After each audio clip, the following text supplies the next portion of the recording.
नमस्कार दोस्तों, आप सभी का मेरे YouTube चैनल में स्वागत है। आज मैं आपके लिए एंटीजन से रिलेटेड कुछ क्वेश्चंस लेकर आई हूँ। जिसमें सबसे पहले फर्स्ट क्वेश्चन है, which one of the following does affect immunogenicity of substances. तो सबसे पहले हमें ये पता होना चाहिए कि इम्यूनोजेनिसिटी होती क्या है। इम्यूनोजेनिसिटी होती है किसी भी फॉरेन सब्सटेंस की एबिलिटी कि वो हमारे इम्यून सिस्टम को प्रोवोक कर सके। तो इसमें ऑप्शन नंबर डी सही है, क्योंकि इसके सारे ऑप्शन सही है। ये making molecule more foreign, making a molecule larger, increasing chemical complexity by adding amino acids. Next question, haptens. Hapten incomplete antigens होते हैं और ये स्मॉल मॉलिक्यूल होते हैं। जब वो किसी लार्ज कैरियर के साथ बाइंड होते हैं तभी वो एज ए एंटीजन वर्क कर सकते हैं, और वो किसी भी प्रोटीन जैसे प्रोटीन के साथ बाइंड हो गए और वो फिर हमारे एंटीबॉडी की प्रोडक्शन को इलिसिट कर सकते हैं। तो हेप्टेन के लिए भी सारे ऑप्शन सही हैं। Require carrier molecule to be immunogenic, react with specific antibodies when homologous carrier are employed, interact with specific antibody even if haptens are monovalent. तो इसके लिए 4 ऑप्शन सही है। Next question, in addition to adjuvant generation of anti hapten antibody will require. इसके लिए हमें ये पता होना चाहिए कि एडजुवेंट क्या होते हैं। एडजुवेंट एक एजेंट्स होते हैं जो किसी भी एजेंट के इफेक्ट को मॉडिफाई कर सकते हैं। तो जनरली ये जब एंटी हेप्टेन एंटीबॉडी का जनरेशन करेंगे, जब हम उसको एडजुवेंट को ऐड करेंगे, तो उसके लिए हमें injection of heptane covalently coupled with protein, इसके लिए ऑप्शन सही है। Next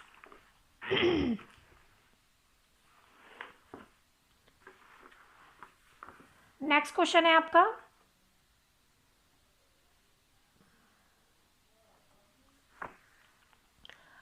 the antibody penicillin is a small molecule that does not induce antibody formation. However, penicillin bind to serum protein and form complex that in some people induce antibody formation resulting in an allergic reaction. Penicillin is therefore, जो antibiotic penicillin होती है वो एक small molecule है और वो generally antibody की formation नहीं करती किसी किसी पर्सन में, बट किसी किसी पर्सन में जो पेनिसिलिन है वो सीरम प्रोटीन से बाइंड हो जाती है और एक कॉम्प्लेक्स बनाती है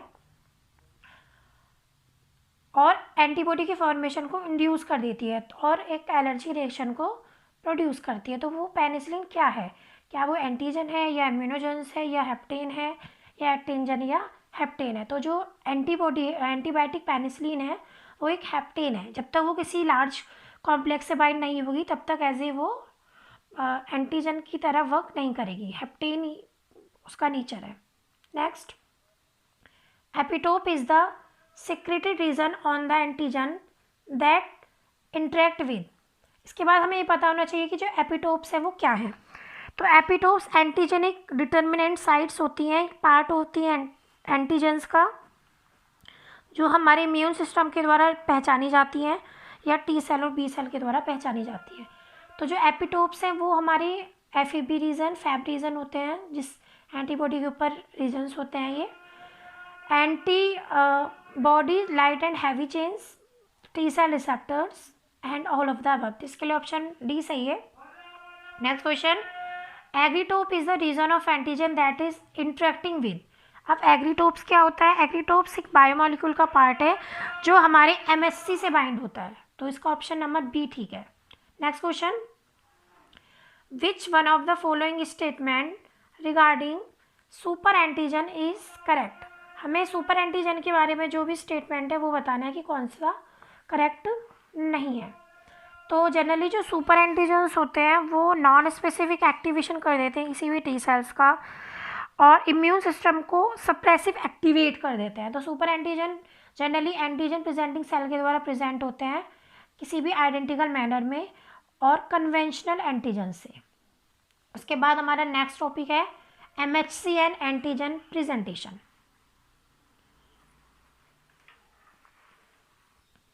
एमएचसी और एंटीजन प्रेजेंटेशन में हम पढ़ेंगे सबसे पहले तो एमएचसी है क्या? Major हिस्टोकॉम्पैटिबिलिटी complex. जनरली ये भी इम्यून सिस्टम का ही पार्ट है और ये भी हमारे जो एंटीजन्स हैं उनको रिकॉग्नाइज करता है। ये दो प्रकार का होता है, एमएससी फर्स्ट और सेकंड। टाइप तो इसके फोर्थ है, लेकिन हम जनरली दो के बारे में ही ज़्यादातर पढ़ते हैं। तो हमें जो फर्स्ट क्वेश्चन है, which one of the following cell and cell express MSC second on the surface. जो एमएससी सेकंड होता है वो हमारे इम्यून रेस्पॉन्स को इनिशिएट करता है। तो जनरली हमारे बिलोफोसाइट्स पे भी पाया जाता है, मैक्रोफेजेज में भी, डेंड्राइटिक सेल्स में। तो इसके लिए सारे ऑप्शन आपके ठीक है। उसके बाद major variability of MSC is found in. जो एमएससी है वो सबसे ज़्यादा कहाँ पाया जाता है? वो पाया जाता है अमाइनो टर्मिनस रीजन में। उसके बाद MSC first gene that encode for membrane bound glycoprotein are found in. तो ये होती है हमारी जितनी भी न्यूक्लिएटेड सेल्स होती है उसमें ये हमारी पाई जाती है। उसके बाद नेक्स्ट टॉपिक है हमारे, नेक्स्ट क्वेश्चन है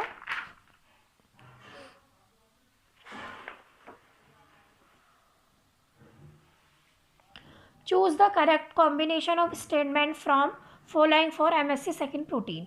अब हमें एमएससी सेकंड प्रोटीन का स्ट्रक्चर के बारे में आपको बताना है कि एमएससी सेकंड प्रोटीन के पास क्या क्या स्ट्रक्चर होता है।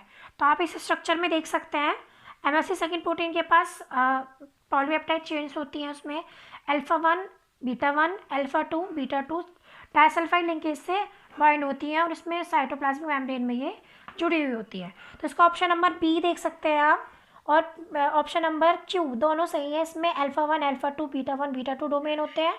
अल्फा 1 और बीटा 1 जो होती है वो पॉलीमॉर्फिक डोमेन होती हैं। Next question, which of the following statement is false. इनमें से कौन सा स्टेटमेंट फॉल्स है? तो इसमें हमें बताना है जो एमएससी सेकंड मॉलिक्यूल होते हैं वो प्रेजेंट होते हैं ऑल न्यूक्लिएटेड सेल, जबकि जो एमएससी फर्स्ट होते हैं वो न्यूक्लिएटेड सेल में प्रेजेंट होते हैं। एमएससी सेकंड बी सेल्स पर, डेंड्राइटिक सेल्स पर, इन सब पर प्रेजेंट होते हैं। Next question, which of the following is not true. इनमें से कौन सा ऑप्शन सही नहीं है? तो हम देखेंगे, antigen presenting cell express both class first and class second MSC molecule on membrane, class third MSC gene encoded membrane bound protein, class second MSC molecule typically bind to longer peptide than do class first molecule, and most nucleated cell require class first MSC। तो इसके लिए option number B सही है, जो class second MSc jeans होते हैं वो membrane bound protein को एनकोड करते हैं। Next, which of the following statement about MHC is correct. MHC के बारे में कौन सा स्टेटमेंट सही नहीं है? तो इसके लिए सही नहीं है, it code for both chain of MSc first class molecule. इसके बाद आता है हमारा option number, question number 8, which of the following correctly describe the structure of MSc class first gene product. तो इसका ऑप्शन नंबर सी सही है, polypeptide chain has 3 extracellular domain, क्योंकि इसके पास अल्फा 1 अल्फा 2 बीटा 1 होते हैं। तो polypeptide chain has 3 extracellular domain, 1 transmembrane domain and 1 cytoplasmic region. Next question, which of the following statement is correct. तो C, इसका D option सही है, T C cell recognize, जो टी सेल्स होती हैं वो recognize antigen presented by MHC first much on the surface of virally infected cell या cancer cell and lead to cell death cytotoxicity. उसके बाद आता है which is not true of antigen presenting cell.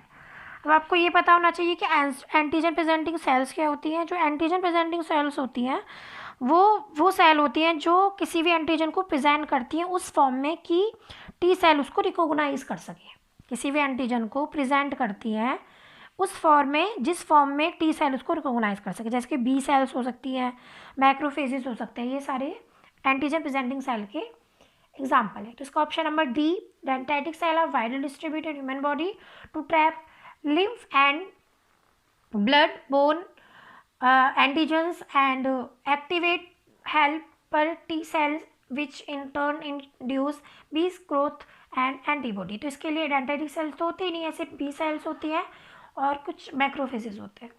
Next question आपका आता है,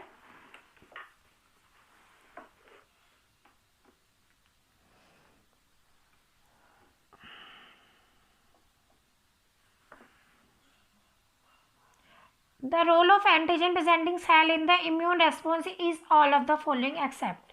इसमें हमें बताना है कि जो एंटीजन प्रेजेंटिंग सेल है उसका रोल इम्यून रेस्पॉन्स में, तो इसका ऑप्शन नंबर डी ठीक है, to present non self peptide associate with MSC class second molecule to B cells. Next question, antigenic peptides are presented to T cell by. जो T cells के लिए antigenic peptides होते हैं वो MSC के द्वारा प्रेजेंट किए जाते हैं। Next question, generation of antigenic peptides for MSC class first occur in cytosol. जो MSC फर्स्ट क्लास होती है वो जनरली साइटोसोल में पाई जाती है, उसका जनरेशन जो होता है। Next, choose the correct statement. तो इसके लिए हमें पढ़ना है, इसके लिए ऑप्शन सारे ही करेक्ट है। T cell recognise antigen with class first MSC molecule on target cell. Endogenous antigen are degraded into peptides within a cytosol by proteasomes. Exogenous antigen are internalized and degraded within the acidic endocytic compartment.